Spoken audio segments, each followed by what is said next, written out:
د دې پرفیض او بابرکت مجلس د ټولو ګډونوالو په اجازت باندې صرف او صرف د ناظم صاحب د امر د امتثال په اساس یو دوه خبرې ستاسو درانه حضور ته عرض کول غواړم. کني خبرې هغه وي چې کم زمونږ اکابر وکړلې، الله تعالی دې د دې په عمرونو کې برکت واچوي او د دوی سوري دی رب العالمین زمونږ او ستاسو د سرونو نه لرې کوي. تاسې عوام ورونو ته د علم او د علماو د اهمیت متعلق صرف یو ساده خبره کومه، دا چې د علماو نه به مو د علم فضایل تر اوسه پورې اورېدلی وي چې علم یو بهترین صفت دی. بیا د دغه علم لاندې افراد دي، هر یو فرد د علم خپل خپل حیثیت لري. بیا د هغې افرادو سره چې د انسان تعلق پیدا کیږي، کوم حیثیت او منزلت او مرتبه چې د هغې فرد د علم ده،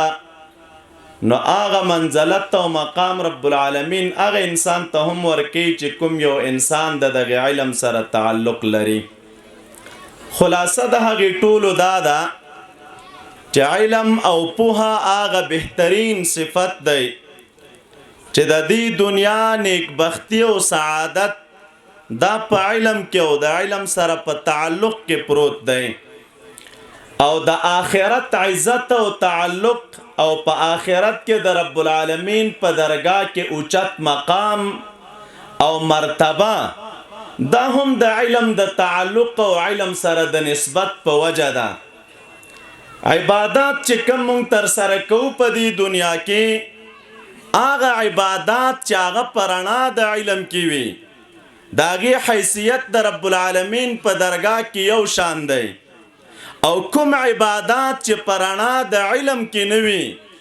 د هغې حیثیت د رب العالمین په درگاه کې بل شان دی. خو لنډه دا دوستانو، علم او پوهه هغه بهترین صفت دی چې انسان نه ورباندې کامل انسان جوړیږي. علماء کرام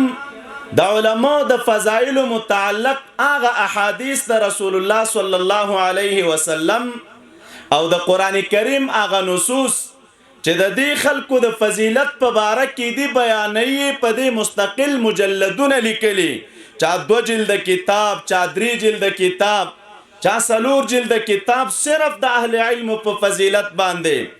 خو د هغې په ضمن کې یو عجیبه غوندې خبره دوی کوي، و علم هغه بهترین صفت دی چې انسان اشرف المخلوقات دی.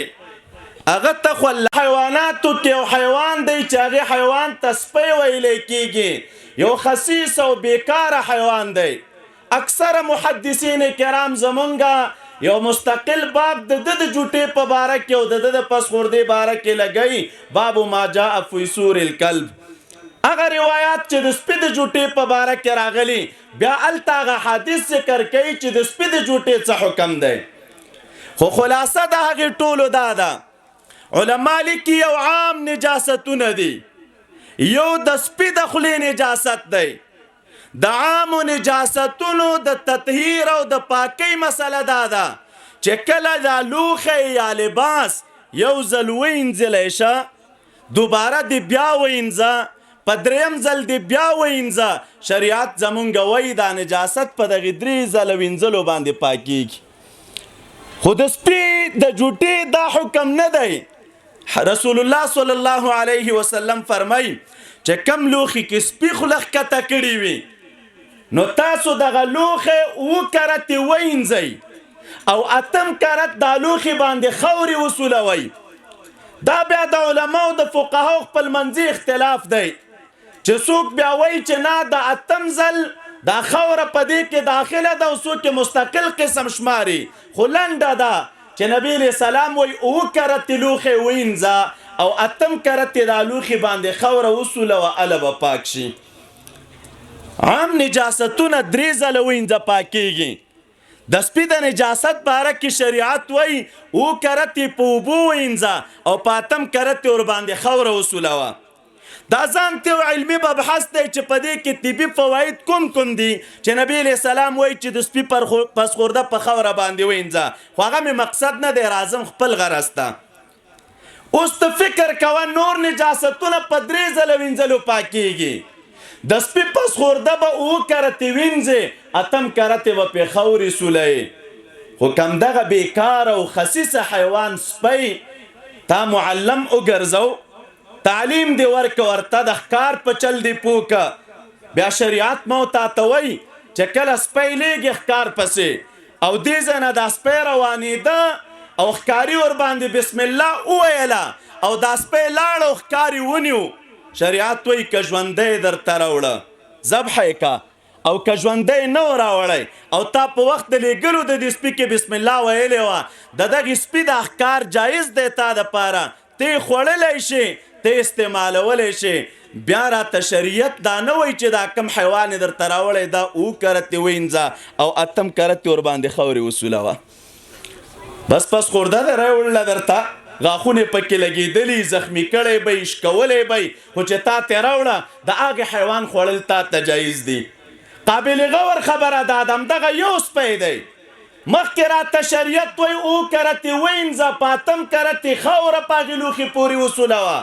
او اوس راته وایي که چېرته حیوان یې درته راوړه او مړ هم وه خو چې بسم الله دې ویلې ورباندې د هغې خوراک درته جایز دی توفیر څه شی دی سپی خو همغه سپی دی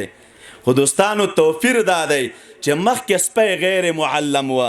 تعلیم یافته نه وه پوهه پکې نه وه اوس سپی معلم وګرځېده چا تعلیم ورکو پوهه حاصله کړله د هغې پوهې په وجه باندې رب العالمین د نورو سپیانو په درمیان کې دا امتیاز ورکړی چې اوس یې پسخورده خوړل زما او ستا دپاره جایز دی هغه حکم نه چې کوم حکم مو تا ته نبي علیه السلام د نورو سپیانو باره کې ویلی محدثین زمونږ لیکي فکر کوه سپی یو بیکار او خسیس حیوان دی خو د تعلیم په وجه باندې د نورو سپیانو په درمیان کې یو مقام حاصلی انسان ته اشرف المخلوقات